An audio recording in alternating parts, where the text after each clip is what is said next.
नमस्कार। आज का विषय है अमेरिका का स्वतंत्रता संग्राम। अमेरिका के स्वतंत्रता संग्राम के कारण राजनीतिक मतभेद, बौद्धिक चेतना का विकास और उपनिवेशों का आर्थिक शोषण, इन 3 कारणों की चर्चा हम पिछले वीडियो में कर चुके हैं। इस वीडियो में हम शेष कारणों की चर्चा करेंगे। अगला कारण है उपनिवेशों के प्रति इंग्लैंड की कठोर नीति।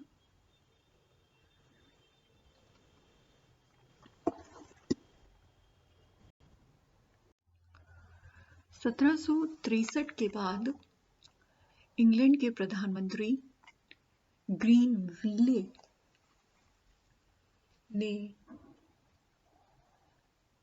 अमेरिका के उपनिवेशों पर कठोर आर्थिक नीति अपनाने का फैसला किया था। इसके पीछे कारण ये था कि इंग्लैंड और फ्रांस के मध्य 1756 से लेकर 1763 तक एक सप्तवर्षीय युद्ध लड़ा गया था और इस युद्ध के परिणाम स्वरूप ब्रिटेन का युद्ध ऋण काफी बढ़ गया था। तो इंग्लैंड के प्रधानमंत्री जॉर्ज ग्रीनविले का ये मानना था कि इस युद्ध ऋण की आंशिक भरपाई अमेरिकी उपनिवेशों पर कठोर आर्थिक नियंत्रण के द्वारा की जा सकती है और इसी कारण से अमेरिका के प्रति इंग्लैंड ने नई कठोर आर्थिक नीति का अनुसरण किया था। और इस नीति के 2 पक्ष थे। एक तो अमेरिकी उपनिवेशों पर प्रत्यक्ष कर लगाए जाए जिससे कि ब्रिटेन के राजस्व में वृद्धि हो, और दूसरा नौ संचालन कानूनों का सख्ती से क्रियान्वयन किया जाए और तस्कर व्यापार पर प्रतिबंध लगाया जाए। विद्यार्थियों, जैसा पिछले वीडियो में हमने बताया था कि उपनिवेशों का आर्थिक शोषण शुरू से ही इंग्लैंड के द्वारा किया जाता रहा है और कई तरह के कानून, जिनमें नौ संचालन कानून है, औद्योगिक अधिनियम है, व्यापारिक अधिनियम है, समय समय पर इंग्लैंड ने उपनिवेशों पर लगाए थे, लेकिन इन कानूनों का कभी भी सख्ती से पालन नहीं किया गया था और इस कारण से उपनिवेशों ने कभी भी बहुत जोरदार तरीके से इंग्लैंड का विरोध नहीं किया। लेकिन जब ग्रीनविले ने कठोर आर्थिक नीति लागू की और कठोरता से इन नौ संचालन कानूनों का सख्ती से क्रियान्वयन करना शुरू किया, तो फिर उपनिवेशों के द्वारा इसका जबरदस्त विरोध किया गया।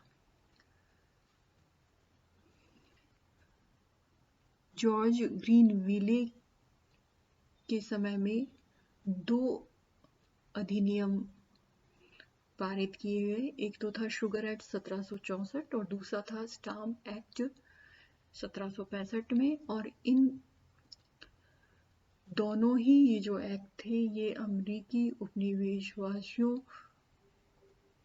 के आर्थिक असंतोष का कारण बने।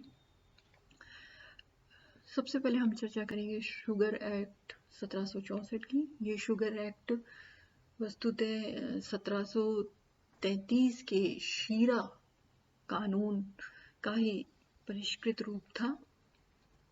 शुगर एक्ट के द्वारा अमेरिकी उपनिवेशों में फ्रांसीसी एवं स्पेनी वेस्ट इंडीज से आने वाले शीरे पर आयात कर की दर 6 पैंस प्रति गैलन से घटाकर 3 पैंस प्रति गैलन कर दी गई थी। और ये जो कर 6 पैंस प्रति गैलन से घटाकर 3 पैंस प्रति गैलन किया गया था, इसको घटाने के पीछे उद्देश्य ये था कि कर कम कर दिया जाए ताकि कर की वसूली आसानी से हो सके। और कठोरता से इसको वसूला जाए। और इसके लिए जॉर्ज ग्रीन वेले के द्वारा कई अधिकारियों की नियुक्ति भी की गई थी और उन्हें सर्च वारंट, जिसे रिट्स ऑफ असिस्टेंस कहते थे, वो प्रदान किए गए थे अधिकारियों को, जिनके आधार पर अगर उनको किसी भी सामान पर, किसी भी तस्करी के सामान के संदेह में वे किसी भी जहाज, गोदाम या किसी भी व्यापारी के घर को जब चाहे वो तलाशी ले सकते थे। और बड़ी ही कठोरता से इसको शुगर एक्ट को लागू किया गया, लेकिन उपनिवेशवासियों के द्वारा इसका कड़ा विरोध किया गया। 1765 में ब्रिटिश सरकार ने स्टैम्प एक्ट पारित किया और जिसके अनुसार समाचार पत्रों तथा कानूनी एवं व्यापारिक दस्तावेजों पर स्टाम्प कर देना अनिवार्य कर दिया गया था। और हालांकि जॉर्ज ग्रीन वेले का ये मानना था कि इन करों से जनता पे कोई विशेष बोझ नहीं पड़ेगा, तो जनता ये आसानी से, जो उपनिवेश की जो जनता है वो आसानी से इन करों को चुका देगी। लेकिन उपनिवेशवासियों ने इन करों का बहुत जोरदार तरीके से विरोध किया और उन्होंने एक नारा बुलंद हुआ। वो नारा था नो टैक्सेशन विदाउट रिप्रेजेंटेशन, यानी कि जब ब्रिटिश संसद में हमारा कोई प्रतिनिधि नहीं है, अमेरिका का कोई प्रतिनिधि है, तो ब्रिटिश संसद हमारे लिए कैसे कोई कानून पास कर सकती है या कोई कैसे वो हम पर कर लगा सकती है। अमेरिकी उपनिवेशवासियों ने इंग्लैंड से आयात करना बंद कर दिया इस स्टाम्प एक्ट के विरोध में। अक्टूबर 1765 में 9 उपनिवेशों के प्रतिनिधियों की कांग्रेस हुई, जिसमें एक सामूहिक विरोध पत्र तैयार किया गया और न्यूयॉर्क, वर्जीनिया, कैरोलिना, मैसाचुसेट्स में लोगों ने इस एक्ट के विरुद्ध उग्र प्रदर्शन किए। विभिन्न प्रकार की संस्थाएं बनाई गई, जो कि daughters of liberty, son of liberty नामक संस्थाएं बनाई गई और इन संगठनों के माध्यम से विरोध प्रदर्शन किए गए। और जो स्टाम्प बेचने वाले जो एजेंट थे उन सबको घेरा गया और उनको इस्तीफा देने और भाग जाने के लिए मजबूर कर दिया गया। ब्रिटिश वस्तुओं को आयात न करने के संबंध में सभी जो उपनिवेश वासियों ने एक सामान्य सहमति बनाई और इस कारण से ब्रिटिश व्यापारियों को भारी नुकसान हुआ, क्योंकि उनके सामान अब कोई खरीदने वाला नहीं था। और इस सब विरोध को देखते हुए ब्रिटिश सरकार ने अपने निर्णय पर पुनर्विचार करने का फैसला किया। 1765 में जॉर्ज ग्रीन वेले के स्थान पर रॉकिंघम इंग्लैंड के नए प्रधानमंत्री बने और मार्च 1766 में रॉकिंघम ने स्टाम्प एक्ट रद्द कर दिया और उनके द्वारा एक घोषणात्मक अधिनियम डिक्लेरेशन एक्ट पारित किया गया, जिसमें यद्यपि उन्होंने कहा कि अमेरिकी उपनिवेशों पर ब्रिटिश संसद की प्रभुसत्ता बनी रहेगी और कर लगाने का भी अधिकार रहेगा, लेकिन जब रॉकिंघम सरकार का पतन हो गया और नए प्रधानमंत्री विलियम पिट बने, तो उनके समय वित्त मंत्री बने टाउनशेंड और उनका ये मानना था कि अमेरिका के जो उपनिवेश हैं वो आंतरिक कर का तो विरोध करते हैं परंतु उनको बाहरी कर स्वीकार्य है।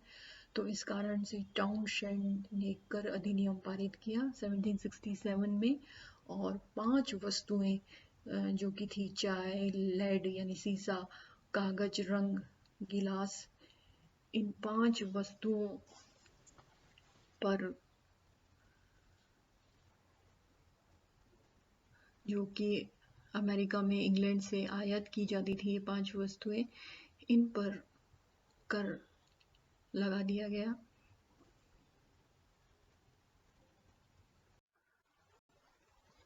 अमेरिका के उपनिवेशवासियों ने इस टाउनशेड कर योजना का भी प्रबल विरोध किया। उन्होंने अब ये सिद्धांत बना लिया था कि किसी भी प्रकार का कोई भी कर जो कि ब्रिटिश सरकार के द्वारा लगाया जाए उसको नहीं दिया जाए। और इसके विरोध में कई स्थानों पर दंगे हुए, अवैध व्यापार शुरू हो गया और 5 मार्च 1770 बोस्टन में बोस्टन हत्याकांड घटना घटित हुई। इसमें क्या हुआ कि बोस्टन में अवैध व्यापार को रोकने के लिए ब्रिटिश सरकार ने 2 सैनिक टुकड़ियां बोस्टन नामक नगर में तैनात कर दी थी और वहीं पर भीड़ और सैनिकों में टकराव हुआ। परिणाम स्वरूप ये हुआ कि 4-5 नागरिक मारे गए और यही घटना बोस्टन हत्याकांड के नाम से जानी जाती है। और उसी दिन 1770 में जो नए प्रधानमंत्री थे इंग्लैंड के लॉर्ड नॉर्थ ने टाउनशेड करों को निरस्त करने की अनुशंसा कर दी और केवल चाय पर 3 पेंस कर उन्होंने लगा के रखा। अमेरिका के स्वतंत्रता संग्राम का तात्कालिक कारण था लॉर्ड नॉर्थ की चाय नीति। 1773 तक ईस्ट इंडिया कंपनी की आर्थिक स्थिति काफी बिगड़ चुकी थी और कंपनी लगातार घाटा खा रही थी।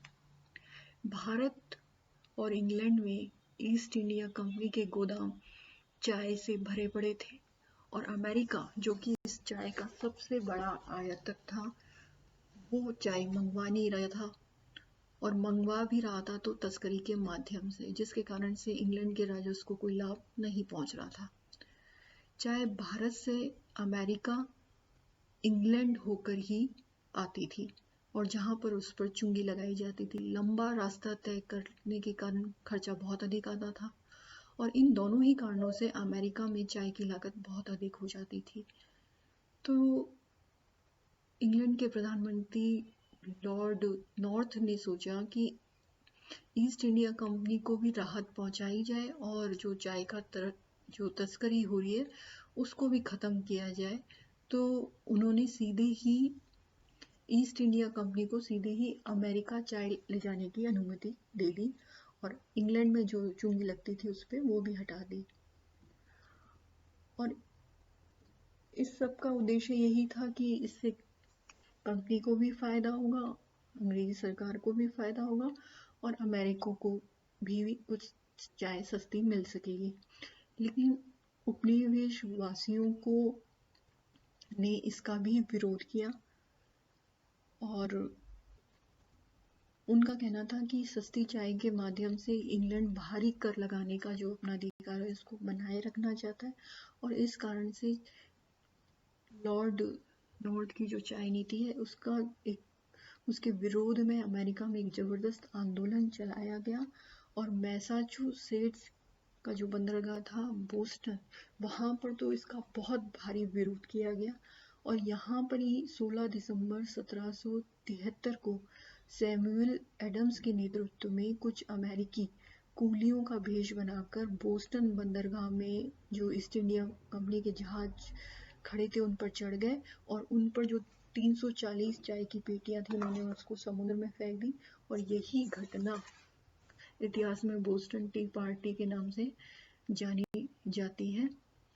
और बोस्टन टी पार्टी एक ऐसी घटना थी जिसने इंग्लैंड और अमेरिकी उपनिवेशों को युद्ध के कगार पर लाकर खड़ा कर दिया था और इस घटना को ब्रिटिश संसद ने अपने लिए एक चुनौती माना और उनका ये कहना था ये एक तरीके से ब्रिटिश संसद की सर्वोच्चता को चुनौती दी गई है और इस तरह का कार्य इसीलिए हो पाया है क्योंकि अभी तक हमने उपनिवेशों के प्रति एक नर्म व्यवहार अपनाया है और इस कारण से इस घटना के कारण से जॉर्ज तृतीय और जो कि इंग्लैंड के राजा थे और प्रधानमंत्री लॉर्ड नॉर्थ ने इस घटना को एक चुनौती के रूप में लिया और इस तरह के दमनकारी कानून पास किए जिनका उद्देश्य था कि विरोध जो किया जा रहा है उपनिवेशवासियों के द्वारा उनका दमन किया जाए और जो इन्होंने कानून पास किए दमनकारी। ये थे, एक तो बोस्टन बंदरगाह को तब तक बंद कर दिया जाए जब तक कि नष्ट चाय का हर्जाना ना दे दिया जाए, और इसके पीछे पूर्ण उद्देश्य यही था कि बोस्टन का आर्थिक विनाश हो जाए। दूसरा, मैसाचुसेट के परामर्शदाताओं को सम्राट ही नियुक्त करेगा, और इससे पूर्व इन्हें उपनिवेश ही निर्वाचित करते थे। तीसरा जो दमनकारी कानून पास किया गया था वो ये था कि हत्या संबंधी मुकदमे अमेरिकी न्यायालयों से इंग्लैंड या अन्य उपनिवेशों को स्थानांतरित कर दिए गए। चौथा का कानून पास ये किया गया कि मैसाचुसेट्स के किसी भी नगर में सेना रखना वैध बना दिया गया, और ब्रिटिश सैनिकों के ठहरने के लिए समुचित आवास की व्यवस्था का भार भी स्थानीय अधिकारियों पर डाल दिया गया। और पांचवा जो दमनकारी कानून पास किया गया था वो ये था कि कनाडा में रहने वाले कैथोलिकों को सहिष्णुता प्रदान की गई और क्यूबेक की सीमा ओहियो नदी तक बढ़ा दी गई। इन कानूनों का भी अमेरिका में भारी विरोध किया गया, किंतु इंग्लैंड में भी कुछ ऐसे व्यक्ति थे जिन्होंने इसका विरोध किया। उसमें थे रॉकिंगम, विलियम पिट आदि।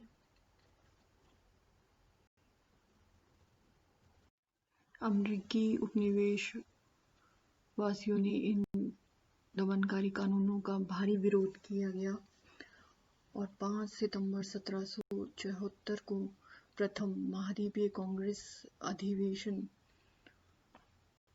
उपनिवेशों के द्वारा शुरू किया गया, जिसमें जॉर्जिया को छोड़कर सभी उपनिवेशों की विधानसभाओं के प्रतिनिधि शामिल हुए, और इसमें 56 प्रतिनिधियों ने भाग लिया था, जिसमें George Washington, Patrick Henry, Samuel Adams, Christopher Gadsden, Stephen Hopkins, John Dickinson, John Rutledge आदि प्रतिनिधि इसमें सम्मिलित हुए थे। और इस सम्मेलन में का उद्देश्य आंतरिक मामलों में पूर्ण स्वशासन का अधिकार प्राप्त करना था। अधिकारों और शिकायतों का एक घोषणा पत्र तैयार किया गया, जिसे इंग्लैंड भेजा गया, और इसमें 1765 के बाद के सभी कानूनों को रद्द करने की प्रार्थना की गई थी। साथ ही इसी प्रथम महाद्वीपीय कांग्रेस में अमेरिकी उपनिवेशवासियों ने यह निर्णय लिया कि अंग्रेजी सामान का वो बहिष्कार करेंगे, और 22 अक्टूबर 1774 को यह सम्मेलन इस निर्णय के साथ समाप्त हो गया कि आगे भी विचार विमर्श हेतु सम्मेलन बुलाया जाएगा। लेकिन कांग्रेस का दूसरा सम्मेलन होने से पूर्व ही सरकार और नागरिकों के बीच युद्ध आरंभ हो गया। मैसाचुसेट्स में परिस्थितियां बहुत ही गंभीर होती चली गई। सैमुअल एडम्स और जो अन्य उपनिवेशों के जो नेता थे वो जनता को इंग्लैंड के खिलाफ लगातार भड़का रहे थे, और इसी बीच बोस्टन से 18 मील दूर विद्रोही कानकार्ड नामक ग्राम में सैनिक सामान जमा कर रहे थे, और उसी समय ब्रिटिश सेना ने उन्हें लेक्सिंगटन के पास रोकने का विफल प्रयास किया, और इसी में 8 नागरिक मारे गए। और यही से इस घटना, जो कि 19 अप्रैल 1775 को घटित हुई, इसी घटना से स्वतंत्रता संग्राम का प्रारंभ माना जा सकता है। 10 मई 1775 को जब कानकार्ड और लेक्सिंगटन का जो ये युद्ध था समाप्त भी नहीं हुआ था, उससे पहले ही दूसरा महाद्वीपीय कांग्रेस फिलाडेल्फिया में शुरू हुई, और इस सम्मेलन में जॉर्ज वॉशिंगटन को सेनाध्यक्ष बनाया गया, और इसी सम्मेलन में स्पष्ट कर दिया गया कि गुलामी के जीवन की अपेक्षा स्वतंत्रता के लिए प्राण देना अधिक श्रेष्ठ है, और यह निश्चित किया गया कि शस्त्रों का प्रयोग स्वतंत्रता की रक्षा के लिए किया जाएगा। और अगस्त 1775 में जॉर्ज तृतीय ने उपनिवेशों को विद्रोही घोषित कर दिया। जॉर्ज तृतीय ने सैनिक शक्ति से विद्रोह को दबाने का निश्चय किया। जर्मन सैनिकों की भी मदद ली गई इसमें। अमेरिकियों ने जॉर्ज वॉशिंगटन के नेतृत्व में युद्ध लड़ा। जून 1776 तक अंग्रेजी सेना का पलड़ा भारी रहा। उन्हें समझ में आ गया था कि अब विदेशी सहायता आवश्यक है और इसके लिए इंग्लैंड से संबंध विच्छेद करना जरूरी है, और इसी कारण फिलाडेल्फिया में एकत्रित प्रतिनिधियों ने 4 जुलाई 1776 को 13 उपनिवेशों ने इंग्लैंड से स्वतंत्रता की घोषणा कर दी और एक स्वतंत्रता का घोषणा पत्र भी जारी किया। एक घटना है 4 जुलाई 1776 की है और 1776 से जो ये युद्ध चला और ये 1783 तक चलता रहा और अंत में उपनिवेशों की जीत हुई और 3 सितंबर 1783 पेरिस की संधि के साथ ही ये युद्ध समाप्त हो गया। और इस पेरिस की संधि के तहत इंग्लैंड ने 13 अमेरिकी उपनिवेशों की स्वतंत्रता को मान्यता प्रदान कर दी और इस नए राष्ट्र जो कि संयुक्त राज्य अमेरिका को अल्गानी पहाड़ियों और मिसिसिपी नदी के बीच के अंग्रेजी क्षेत्र भी सौंप दिए गए।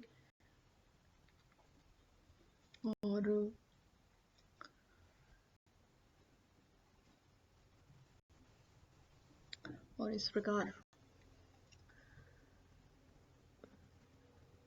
अमेरिकी उपनिवेशों को ब्रिटिश आधिपत्य से